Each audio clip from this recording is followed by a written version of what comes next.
Like to welcome everyone to the Chicago Booth Women's Network May 20th Leadership Summit.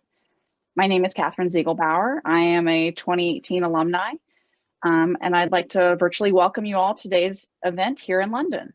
The event is a fireside chat with Dr. Grace Lordan about her book, Think Big, Take Small Steps and Build the Future You Want. Dr. Grace Lordan is an associate professor in behavioral science at the London School of Economics and Political Science. She is also the founding director of the Inclusion Initiative here at the LSE. Her research is focused on understanding why some individuals succeed in life and why others don't. So to Grace, to start out, I thought we would discuss the title of your book. Perhaps you could tell us about the inspiration, about your inspiration to write a book to push people to think big about their careers. Yeah, thank you, Catherine. Thank you for such a lovely introduction. It's really a pleasure to be here in the virtual Chicago Booth campus, and thank you for everyone who's in attendance. I wrote Think Big really because I spent about 10 years talking to firms about what behavioral science means for them. And I would give talks like I'm giving tonight, and I would start talking about, you know, the differences between men and women, for example, if this was a women's leadership summit, how that actually translates into different outcomes at the firm level, what it means for the gender pay gap, what it means for promotion rates, what it means for opportunities that individuals get on a day-to-day basis. And then I would talk about policies that firms can actually invoke in order to make sure that these differences don't emerge unnecessarily. And, you know, very often when I go to these events, the audience was filled with people who are much younger. So they weren't able to bring policies in the way that I imagined that they actually would. And that stayed with me. The more people said to me, look, that your talk is wonderful, but there's nothing in it for me. What are the behavioral science insights that can help me with my career? And that's really what Think Big is about. It's meant to be for people who don't have control of policies within their own firm. They can actually be quite low power and low status when they pick up Think Big. And it's about helping them think about a plan that allows them build a future that they want, to circumvent biases, both inside themselves and within the external environment. Okay. So your book takes a behavioral science approach to building one's career. Why do you think a behavioral science approach to career building is worth paying attention to? You know, so if you come to LSE, I think one of the first things you learn in behavioral science is that we have two thinking styles. And this comes from Danny Kahneman and his book, Thinking Fast and Slow, for anybody who's interested in reading further. But the basic idea is that we spend about 80 to 90% of our time on autopilot, following habitual behaviors, not really paying attention to what we do. And then we spend maybe 10 to 20% of our time doing deliberate actions, really focused, really concentrating.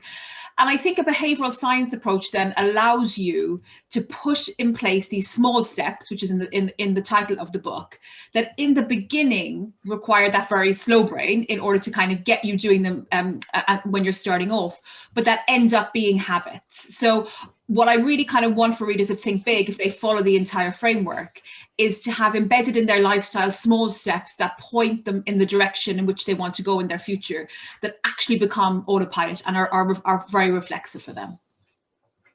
That's interesting, that concept of moving these steps into autopilot, because one of the things I was thinking about with reading your book is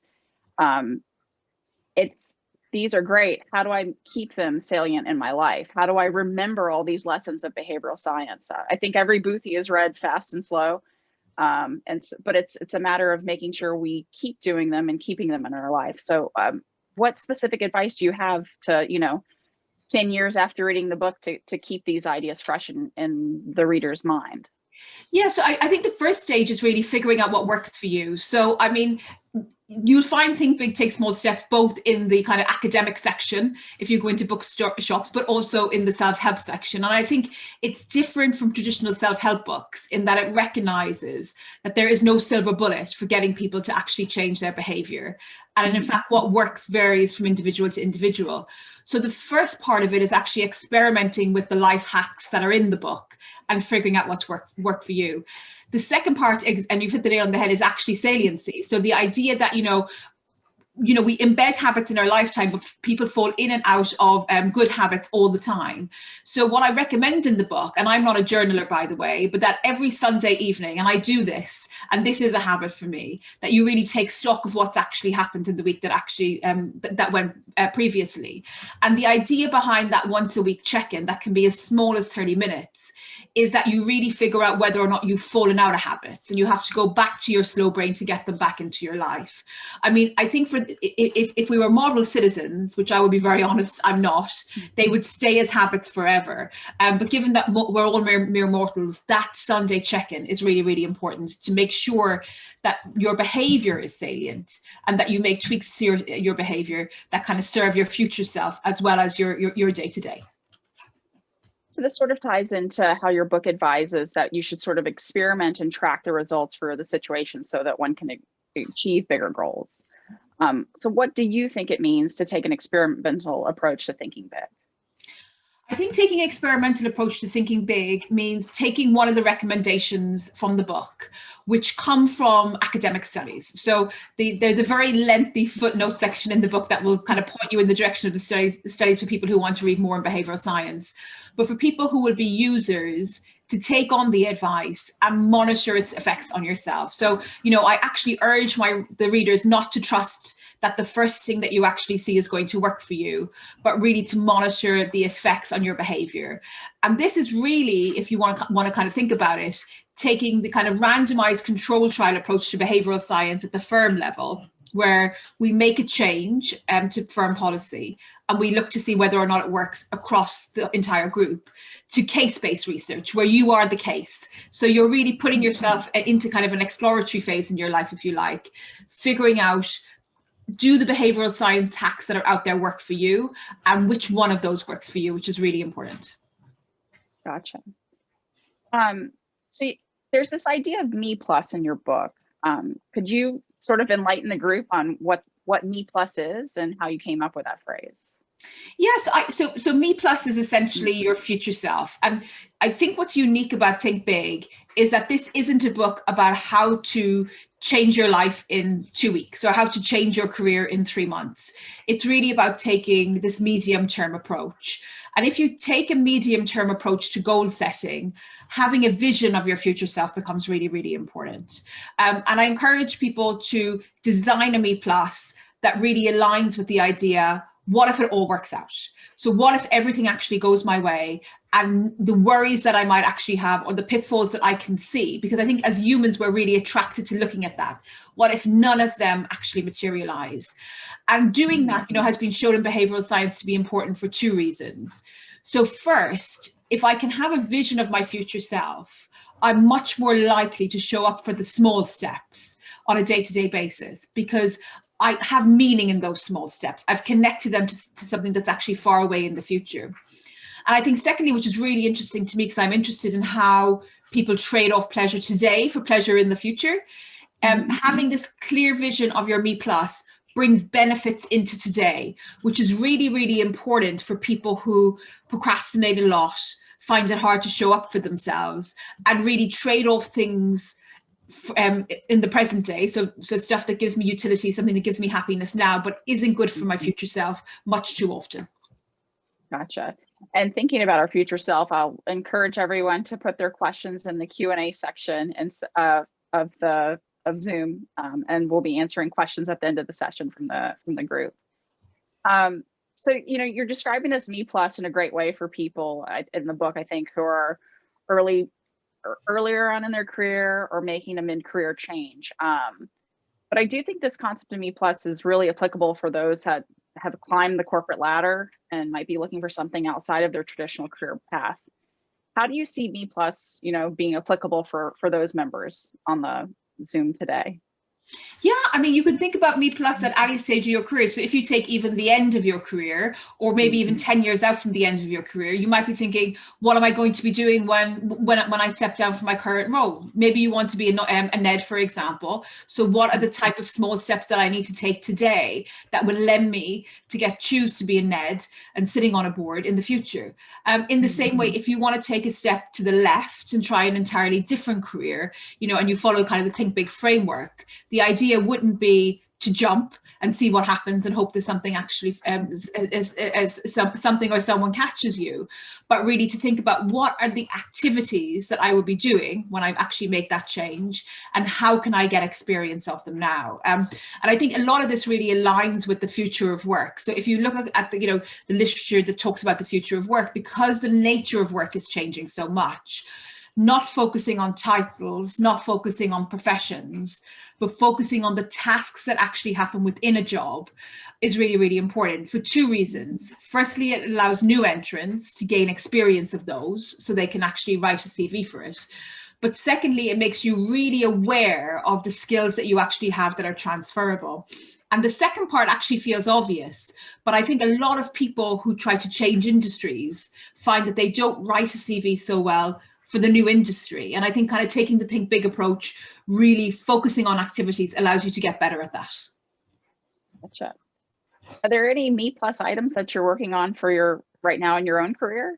Yeah, I've decided quite recently that I'd like to open a company in 5 years' time. So I kind of a very long run horizon. And rather than start with over focusing on getting funding, kind of the big things that we typically talk about as an entrepreneur, I've really thought about the activities that I would be doing day to day if I were to run that, and how I would actually fit it in my life. I'm hoping that pre-planning means that I could be back here in 5 years' time talking about having a successful business, which would be very exciting. That does sound exciting. So, I mean, with the topic of entrepreneurship, there's also this sort of fear of failure, especially when someone's making a big career or life shift. So what lessons do you think behavioral science has for overcoming those fears of failure, or for getting those items that we think are too far out of reach at the moment?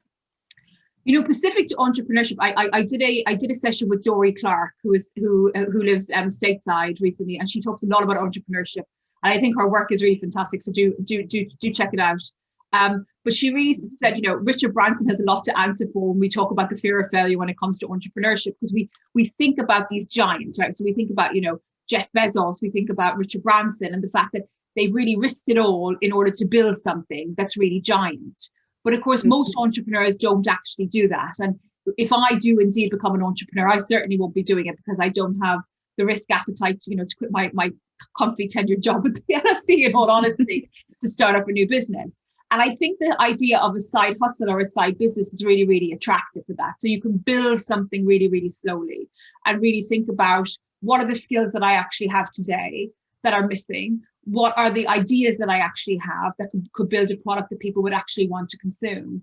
And how do I do that in a much slower way? And I think kind of taking that to behavioral science, because when she said it, it really actually it triggered something with me. One of the biggest things that stops people following their dreams, whatever they are, is anticipated loss aversion.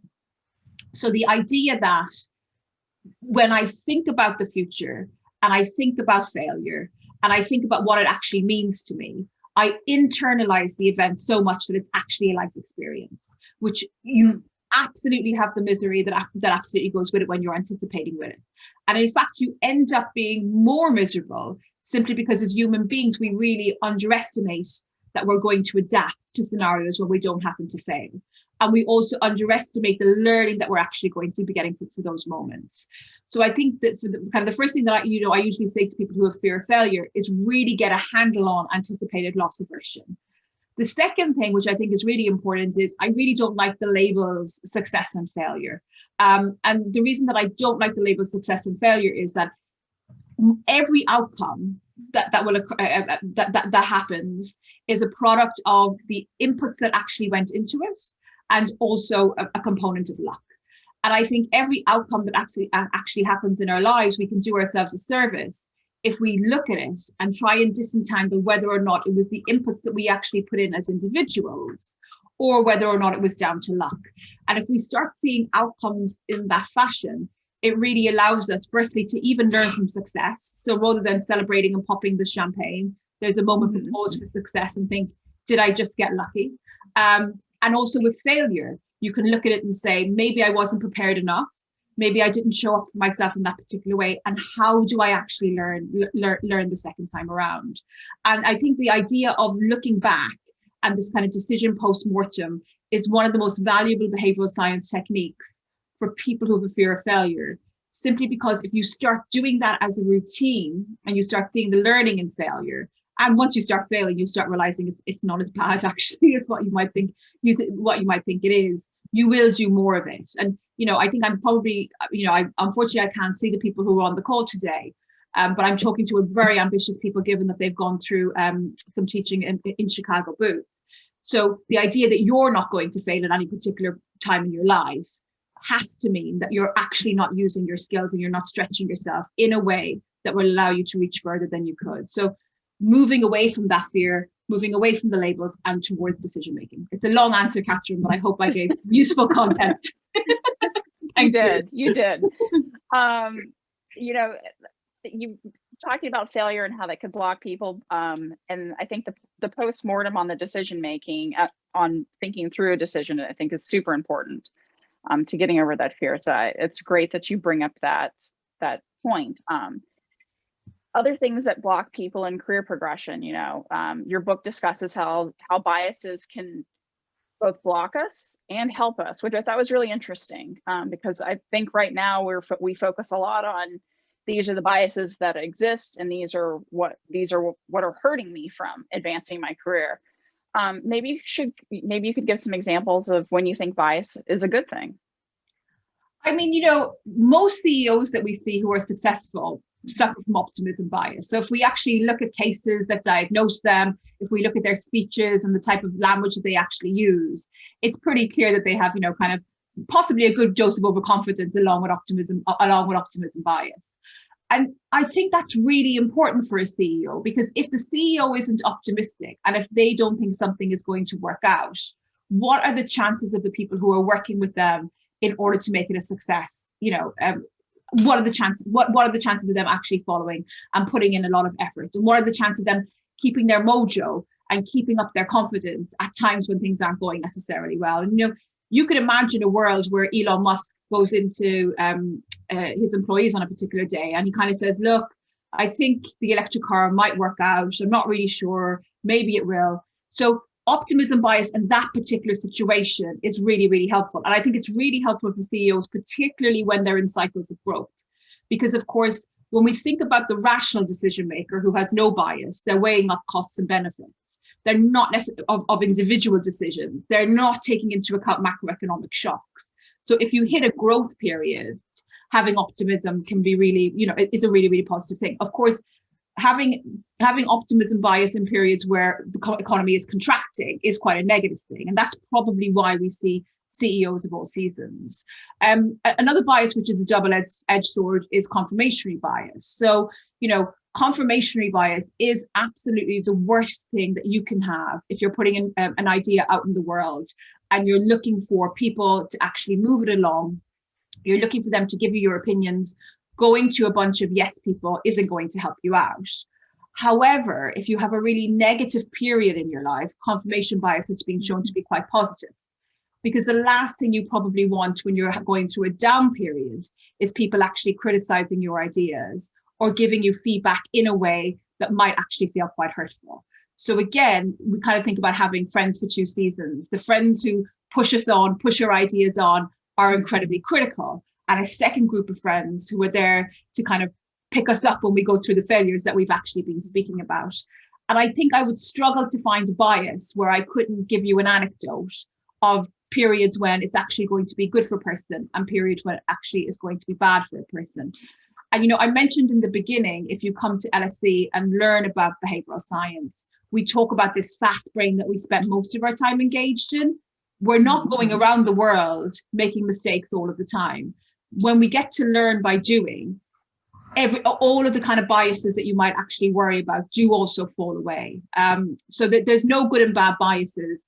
Context really matters. And there's particular situations where being biased in a particular direction is an advantage and also a disadvantage. Your book also, your book talks about how we can be biased internally as well and how that can hold us back. What sort of internal bias do you think women are taking on themselves more recently that they really should, let go? Oh, it's a great question. I mean, you know, there's a big literature that talks about the differences between men and women in terms of behavioral tendencies. I think the most convincing bias to come out of that or you might think about it as a preference, is different levels of risk aversion, with women on average being more risk averse than men.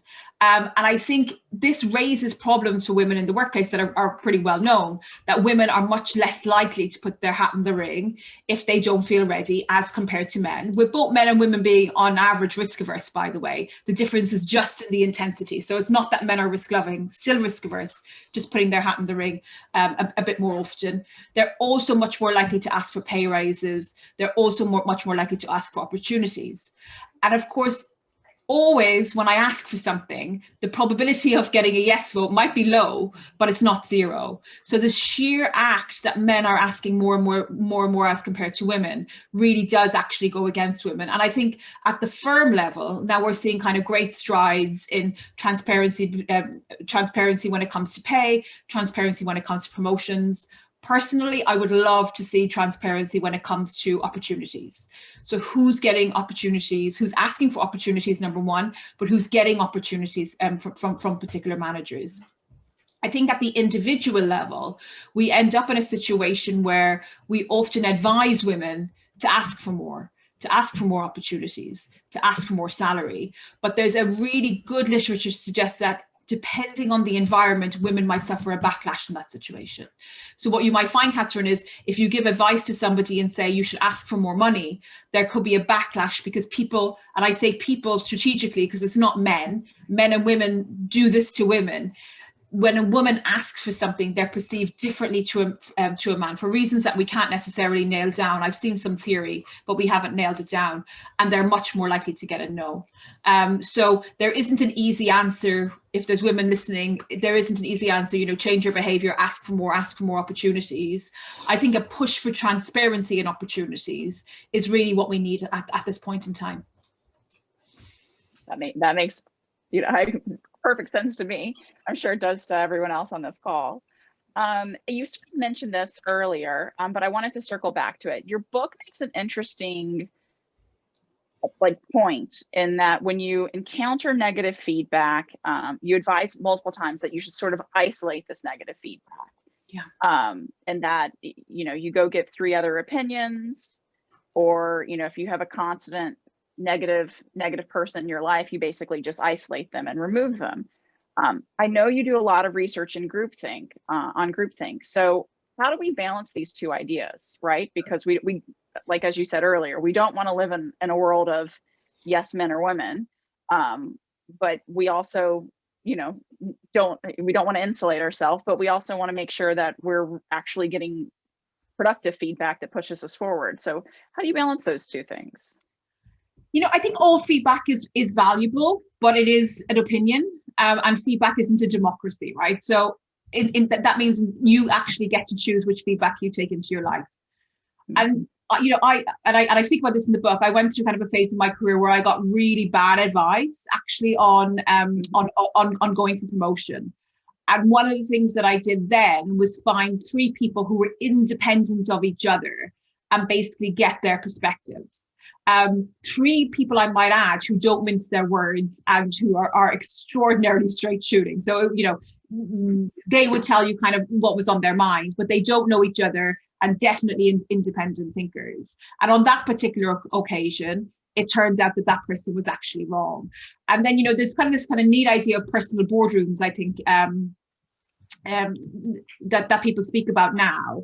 And I think that having at least 3 people who are in your personal boardroom who can actually comment on your progression, where you might want to go, in the way of an advocate rather than as a mentor, if possible, but it doesn't necessarily need to be so, is extremely valuable, because the 3 of them will give you differing advice. But I think if 3 people are saying something about you that needs to be improved, then you should think about improving it. But I think if you hear feedback from somebody and it's negative and you don't see yourself in that feedback, going and getting different advice from other folk can really, really help you move forward. And yes, I think that there are kind of times where we will have to get feedback that doesn't necessarily feel good. I mean, I'll be honest with you, Catherine, I'm an economist, so that you can give me feedback any way that you actually want. What I have to always figure out is whether or not it's actually accurate. That's the part that puzzles me if I don't see myself in it. But I think what you're kind of getting at, which is really trending in business right now, is the idea of psychological safety. And I will be very honest with you, when I'm in groups and I'm working with them and they're embracing dissent and they're pushing each other's ideas, I can see psychological safety. How you create that in groups that don't necessarily have it, I don't know yet. So there is a little bit of evidence out there, but nothing that convinces me it's worth saying on this call. But I think what we really want is kind of a place where our ideas, the idea that I have right now, if I gave it to you, that can be criticized. And in no place do you feel insecure that actually that means that our relationship has a negative strain. That means that we can't eat a meal together. That means that we can't walk out of the office together. And a lot of this is wrapped up in ego, which is, you know, this kind of fundamental idea in behavioral science that as humans, we like feeling good about ourselves. So I think if we really want to be innovative, how do I get to feel good about myself, where I'm letting the people around the table trash the idea that I'm holding dear to me? I get the bigger picture that actually by having them talk in the way that they're talking, throwing it around like it's a ball and not in the way that it's close to my heart, it's actually better for me. It's better for me as the individual. It's better for me as, you know, the academic researcher. It's better for me as somebody whose job is to create, assess risk, or innovate. So my takeaway from that then is, when we're looking for those three people that are going to discuss whatever issue we might have, make sure you still feel uncomfortable when they're batting around the idea, but safe, yes. Because that way you're growing. Yeah. And that way you can also make sure they're not just giving you the yes party line. Absolutely. And I think, you know, sometimes, unfortunately, office politics means that when they're batting you, it can mean that they're batting you rather than the idea. And it should be separable. So you should be able to go back. And even if you're feeling a bit bruised, say, actually, none of that was about me. It was about being critical, pushing my idea, pushing my thinking. And actually, if I take it on board, even if I disagree with it, if I take it on board, I'm likely to end up in a better place. And you should be able to see that quite quickly. Gotcha. So going back to the title of the book, how do you personally know when you are thinking big? I think there's two things. So I think that you know, kind of going back to women, actually. So I spent a lot of time working in companies with women, trying to figure out why they weren't necessarily getting promoted at the speed of men. Mm-hmm. And one of the things to come out of that research from a number of companies, and one of the big differences between the two groups, was that the men much more often thought longer term. So instead of thinking about analyst to associate, they were thinking analyst to managing director. So basically the end of the chain. That's where I need to end up. For me, it would mean that I'm not thinking about assistant professor to associate professor, that I'm thinking about assistant to, you know, professor, or if you wanted to push it, I'm in charge of the university, Catherine, which it would be a wonderful world if I was. And I think that's how you know when you're thinking big, when you have this vision of yourself in the future, in the medium term at least, that's much brighter than your next pay increment. That's much brighter than your next promotion. And the second thing is that you have small steps that are tied to that goal, that are tied to that blue sky thinking, that when you're taking them, you feel like you're just outside your comfort zone. And I think this is a really important part of Think Big. For most of us, we're just not built to take big risks and jump outside our comfort zone. And that's why we make New Year's resolutions on New Year's Eve. And by the 20th, most of us have actually packed it in. In Think Big, I really kind of embrace the idea that we should be stretching ourselves, but on our tippy toes. And that's good for two reasons. First, as humans, it makes us much more likely to take the step because we don't get nervous. But secondly, most people on this call would find it really hard to kind of really upheave their life in order to think about a career that's going to happen 4, 5, 6 years down the line. But they can probably do very small steps that are pointing in the direction. So if you're thinking big, you have this kind of big vision of yourself. What if it all works out? And linked to that, you have small steps that are your rituals that you're taking daily to make sure that you're pointed in that direction. Gotcha. And so finishing up with my questions before we go to the questions from the audience. If the group was going to take away 3 things today, what would you like them to remember? I think the first thing is what we just said, to have this kind of blue sky vision of your future and have small steps that absolutely point you in the direction of that future. And, you know, I mentioned for me, it's to be an entrepreneur in 5 years' time. So you can check back and see if the book works in 5 years' time, if you're doubting that. I think the second is, which we haven't really covered, is time. So I devote an entire chapter to time. There's two things that I kind of take away. Time is obviously our most precious resource. Everyone on the call knows that. But the second is that, you know, given that we have evidence that everybody on this call is squandering too much time on things that's not serving them, behavioral science can really help address that. You know, I really believe it. I think of all the life hacks that are in Think Big, I think behavioral science can really help us with our time management. And the third is work-life balance. So one of the things about thinking big and taking small steps is that if you actually do find your passion, you'll find that it spills over into your life domains and you're much more likely to burn out. And I think the way around that is to really have dedicated time to honing resilience and preserving resilience. So those are the three things. So thinking big and taking small steps is definitely worth doing. To do it, you're going to have to get good at time management. And last, if I was to put one soft skill into every firm in the UK and the US and wherever people might be at the moment, it would be resilience. So teaching people about how to be resilient when negative things happen.